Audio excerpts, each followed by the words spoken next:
함께 나오실 성경 말씀 요한계시록 3장 14절에서 22절의 말씀입니다. 신약성서 402면입니다.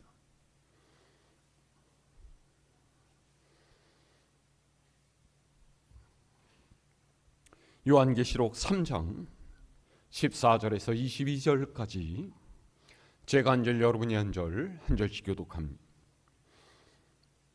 라오디게아 교회의 사자에게 편지하라. 아멘이시오, 충성되고 참된 증인이시오, 하나님의 창조의 근본이시니가 이르시되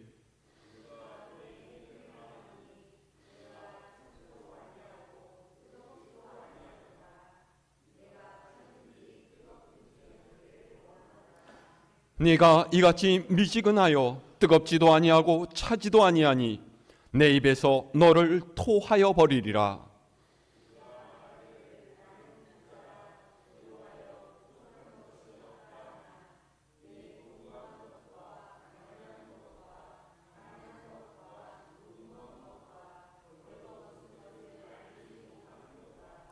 내가 너를 권하노니 내게서 불로 연단한 금을 사서 부요하게 하고 흰옷을 사서 입어 벌거벗은 수치를 보이지 않게 하고 안약을 사서 눈에 발라 보게 하라.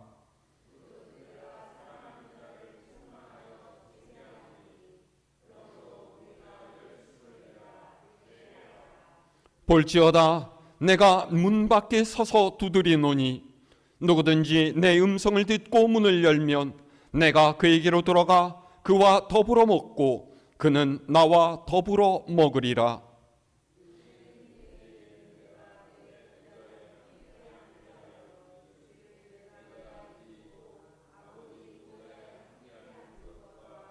함께합니다. 귀에 있는 자는 성령이 교회들에게 하시는 말씀을 들을지어다. 아멘. 할렐루야.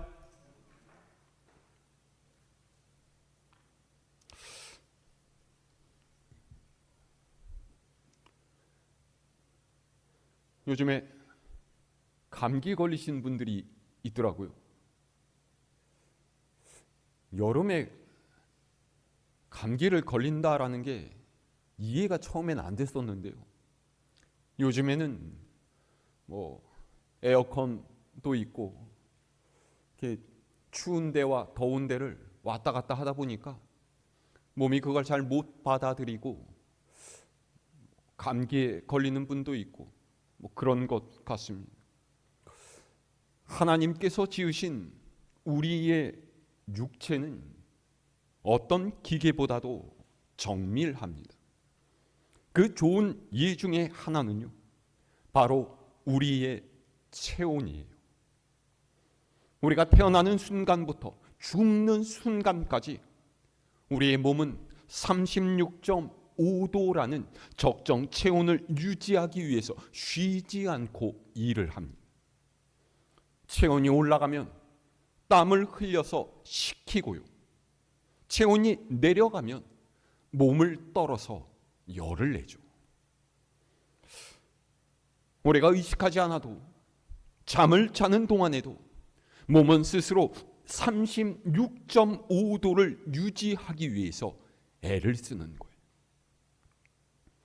그래서 우리는 통증이나 열을 통해서 내가 아무런 문제가 없는지 혹은 내 몸 어딘가에 문제가 생겼는지를 감지할 수가 있죠. 그런데 가끔은 이런 몸의 균형 감각을 배신하는 현상이 나타나기도 합니다. 혹독한 추위 속에서 길을 잃어버린 사람들에게 가끔씩 나타나는 현상인데요, 과학자들은 이것을 이상탈의 현상 이렇게 부릅니다. 영어로는 패러독시칼 언드레싱 이렇게 이야기하죠. 들어보신 분 있으십니까? 이 이상탈의 현상은요, 뇌의 온도 조절 장치가 고장이 나는 거예요. 몸이 얼어붙어서 생명이 꺼져가는 절체절명의 순간에 역설적이게도 몸에서 참을 수 없는 뜨거움을 느낍니다. 그래서 살기 위해서 옷을 껴입는 게 아니라요, 덥다고 하면서 오히려 옷을 벗어 던져요. 어떻게 되죠? 결국은 얼어 죽고 맙니다. 우리가 잘 알고 있는 서서히 데워지는 물속의 개구리 이야기도 그렇지 않습니까?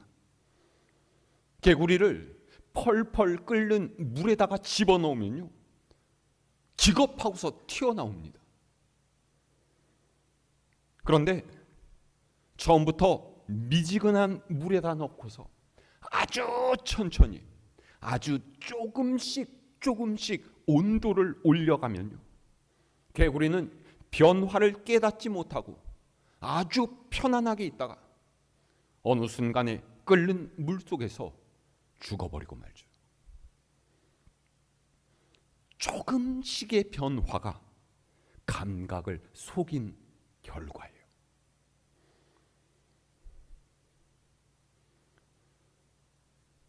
우리의 신앙도 어쩌면 이것과 같습니다.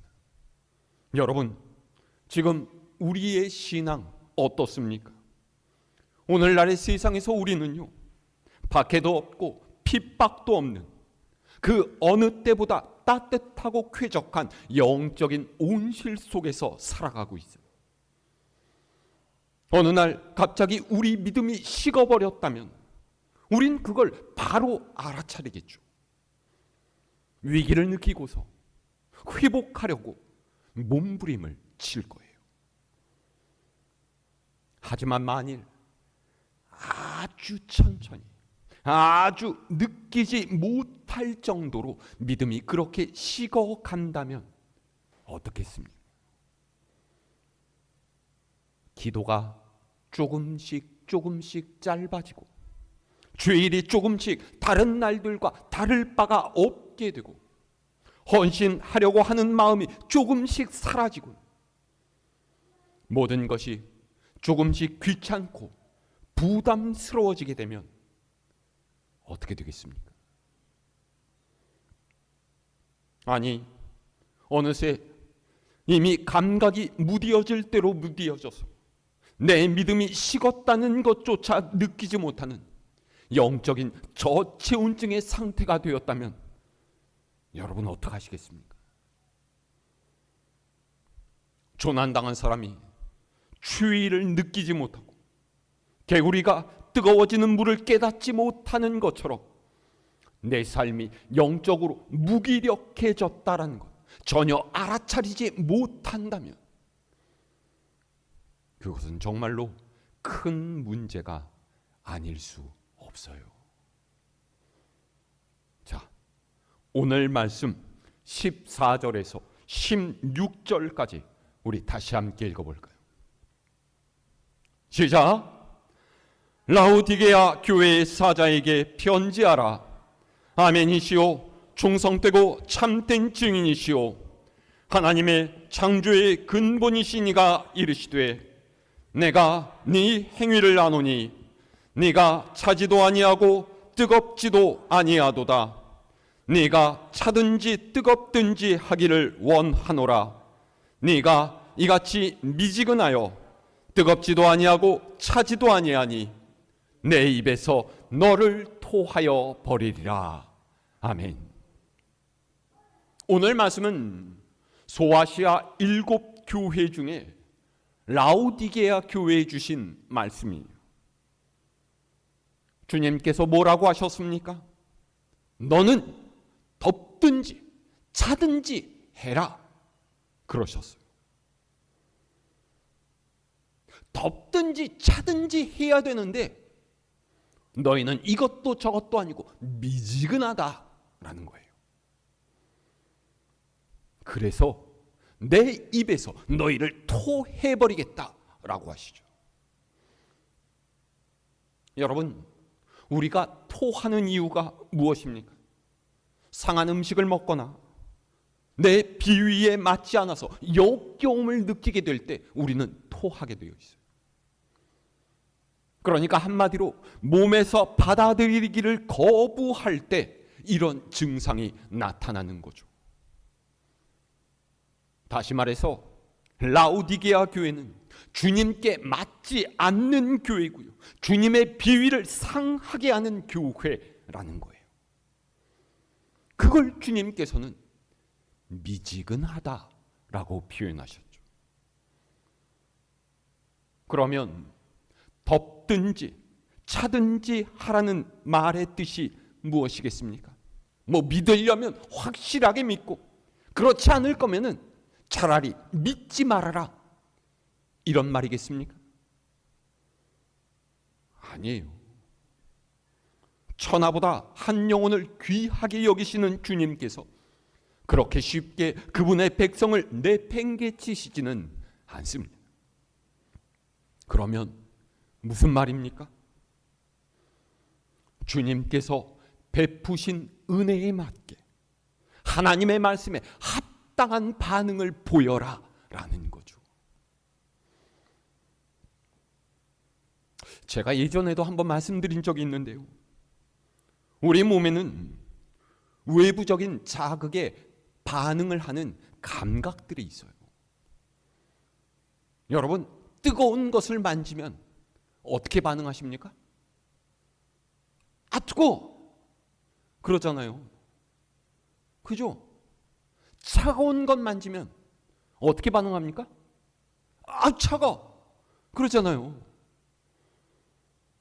근데 미지근하면 어때요?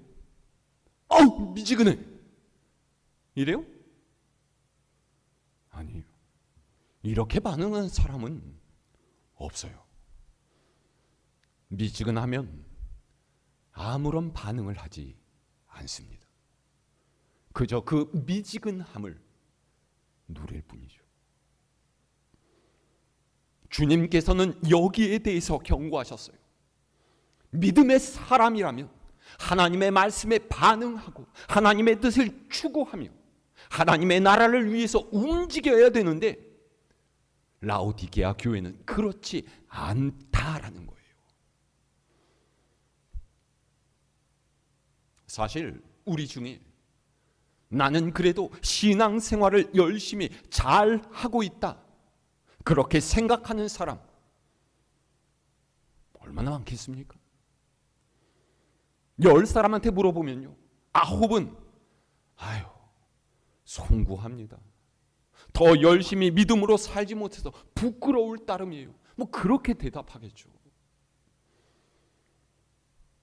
그런데 미지근한 신앙생활 때문에 예수님한테 책망을 받게 될 거라고 생각하는 사람도 아마 거의 없을 거예요. 부족하긴 해도 크게 혼날 정도까지는 아니라고 생각하죠. 어쩌면 미지근해도 예수님 믿지 않고 교회에 나오지 않는 것보다는 낫지 않습니까? 이렇게 이야기하는 분도 있을지 몰라요. 그런데 여러분, 오늘 말씀에서 주님께서는요, 바로 그 미지근한 것에 대해서 신랄하게 책망하고 계신다라는 것, 우리는 잊지 말아야 돼요. 뭐가 문제입니까? 왜 이 라오디게아 교회가 이렇게 미지근한 모습이 되어버린 거예요? 자, 오늘 17절의 말씀 함께 읽을까요? 시작. 네가 말하기를 나는 부자라 부요하여 부족한 것이 없다 하나 네 곤고한 것과 가련한 것과 가난한 것과 눈먼 것과 벌거벗은 것을 알지 못하는도다. 아멘. 17절의 첫머리를 보세요. 이들이 스스로 뭐라고 했다고요? 나는 부자라서 부족한 것이 없다, 그랬다는 거예요. 라오디게아 교회는 부유했습니다.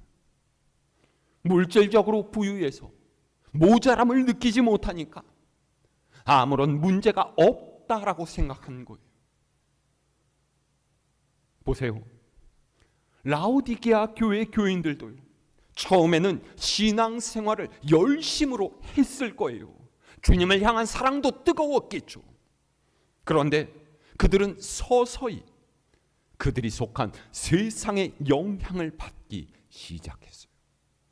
그러는 동안에 삶은 점점 부유해졌고요, 풍요로움 속에서 만족스러운 생활을 이어졌죠. 그러면서 어느 순간부터 하나님은 더 이상 그들에게 절실하게 필요한 분이 아니게 되어버렸어요. 교회와 신앙은 선택의 대상이 되었어요.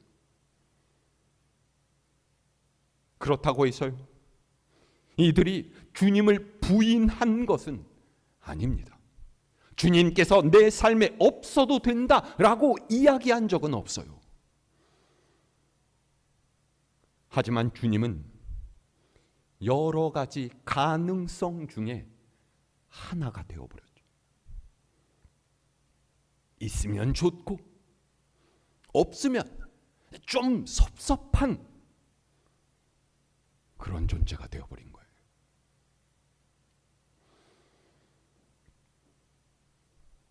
여러분 보세요.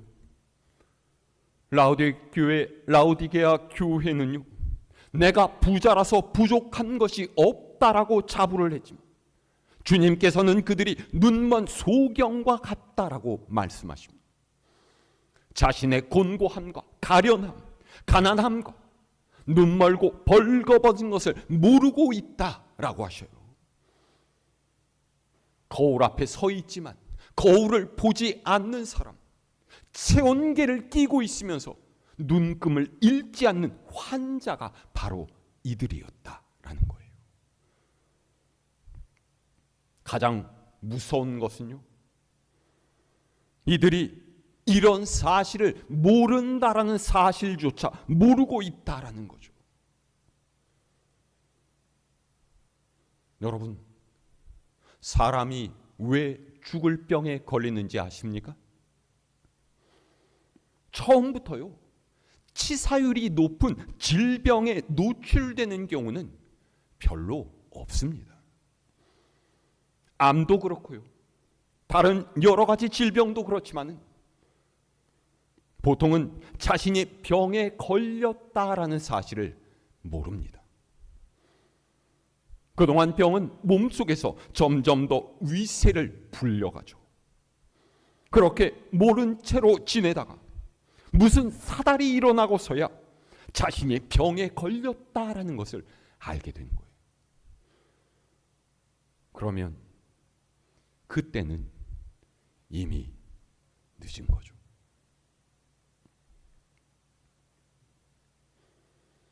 여러분, 미지근한 것만이 문제가 아니에요. 문제는 주님께서 그 미지근함을 쓸모없다라고 여기신다라는 거예요. 교회로서의 기능을 상실했다라는 것이죠. 예수님께서 복음서에서 뭐라고 말씀하셨습니까? 맛을 잃은 소금은 밖에 버려져서 사람들에게 밟힐 뿐이라고 하셨어요. 라오디게아 교회가 지금 그렇게 버려지기 일보 직전인데 정작 교인들은 이 사실을 모르고서 우리는 아무 문제 없다 이렇게 여기고 있었다라는 것이에요.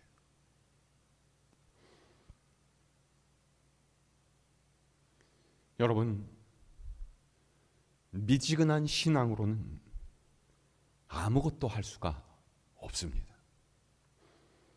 내 삶을 바꾸지도 못하고요, 다른 사람이나 세상을 변화시키지도 못해요.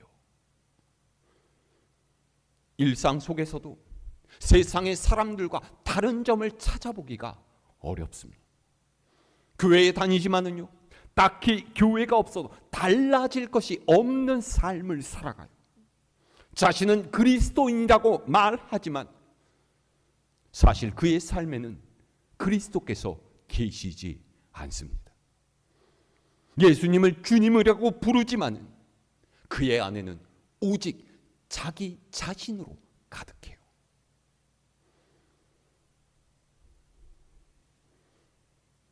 물질적인 풍요에 취하고 세상이 주는 편안함에 사로잡혀서 라오디게아 교회는 영적인 감각을 잃어버렸어요. 모양은 그리스도인이지만 사실은 그리스도인이 아닌 짝퉁이 되어버린 것이죠. 얼마나 안타까운 일입니까? 주님께서는 이런 라오디게아 교회를 향해서 세 가지의 제안을 하세요. 자, 18절에서 19절의 말씀 읽을까요? 시작. 내가 너를 권하노니 내게서 불로 연단한 금을 사서 부요하게 하고 흰옷을 사서 입어 벌거벗은 수치를 보이지 않게 하고 안약을 사서 눈에 발라 보게 하라. 무릇 내가 사랑하는 자를 책망하여 징계하노니 그러므로 네가 열심을 내라. 회개하라. 아멘. 주님께서 뭐라고 하셨어요?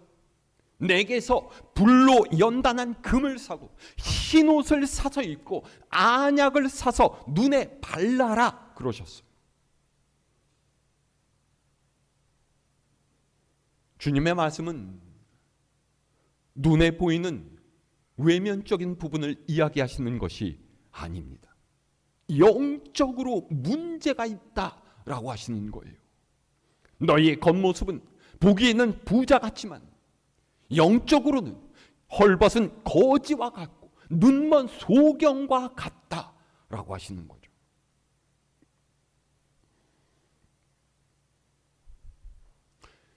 여러분, 오해하시면 안 돼요. 우리가 여기서 한 가지 분명하게 생각할 것은요, 주님께서는 라오디게아 교회의 부유함을 꾸짖으신 것이 아니라는 거예요. 교인들이 번영하는 것을 나무라신 것이 아닙니다. 그들이 가진 재산이라거나 여러 가지 소유에 대해서 경멸하신 것이 아니에요. 문제는 이들이 그것들을 주님을 대체할 수 있는 어떤 것이라고 여겼다라는 거죠.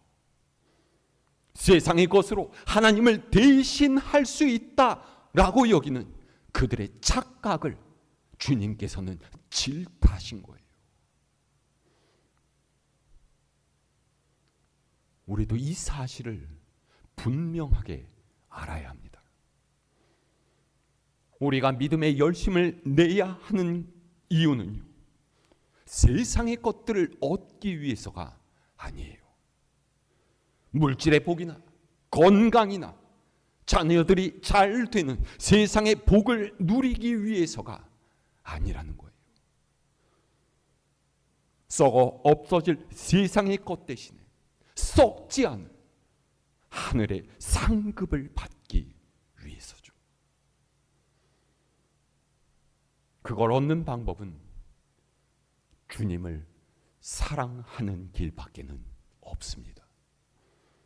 내 안에 가득 차 있는 세상의 욕망을 내려놓고서 주님을 내 안에 모셔드리는 길밖에는 없는 거예요.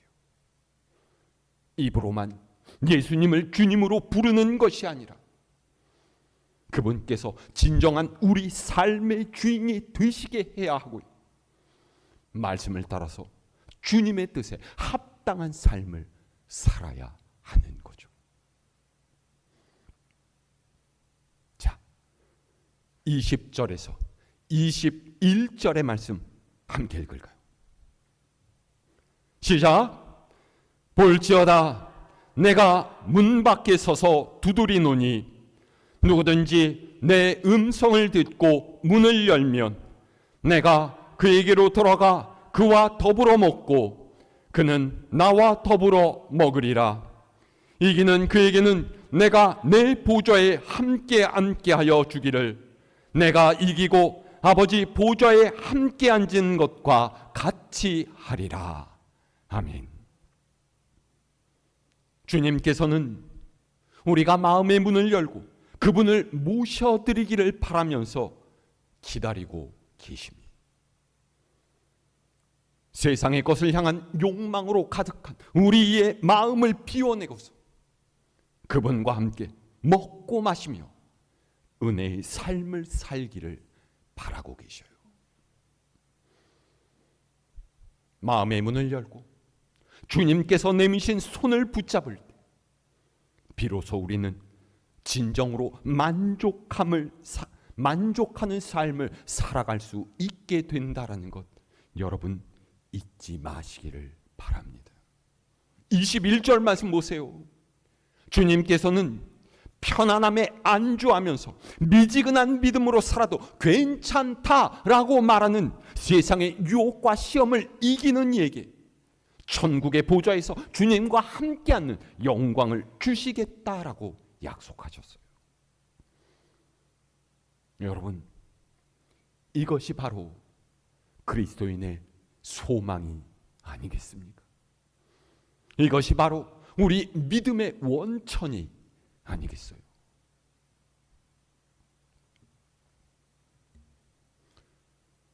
오늘 말씀을 꼭 기억하시기를 바랍니다.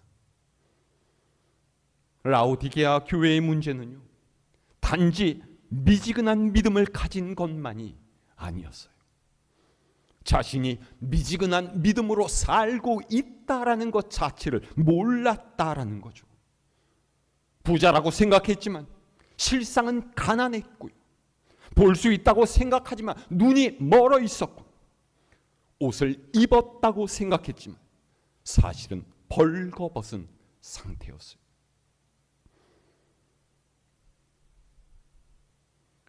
오늘의 우리는 어떻습니까? 일상의 안락함에 길들여져서 문을 두드리시는 주님의 노크 소리마저 소음으로 여기고 있지는 않습니까? 미지근함이 죄가 아닙니다. 이렇게 변명하면 안 돼요. 그 미지근함 때문에 주님께서는 내가 너를 토해버리겠다라고 말씀하셨다라는 것을 우리는 잊지 말아야 합니다. 네 믿음의 온도는 몇 도냐 말씀하시는 주님의 질문 앞에 여러분 스스로를 세울 수 있기를 바랍니다. 정말로 무서운 것은요, 우리를 점점 무뎌지게 만들고 조금씩 무너뜨리는 마귀의 유혹이고 영적인 마약이라는 것을 잊어서는 안 돼요. 마음과 삶의 문을 열고 문 밖에서 기다리시는 우리 주님을 여러분 안에 모셔드려서 그분께서 차려주시는 풍성한 영성의 식탁으로 나아가실 수 있기를 바랍니다. 멈추지 말고 열심을 내어서 우리가 달려가는 이 믿음의 경주를 끝까지 완주해가는 여러분 모두가 될 수 있기를 우리 주님의 이름으로 축원합니다.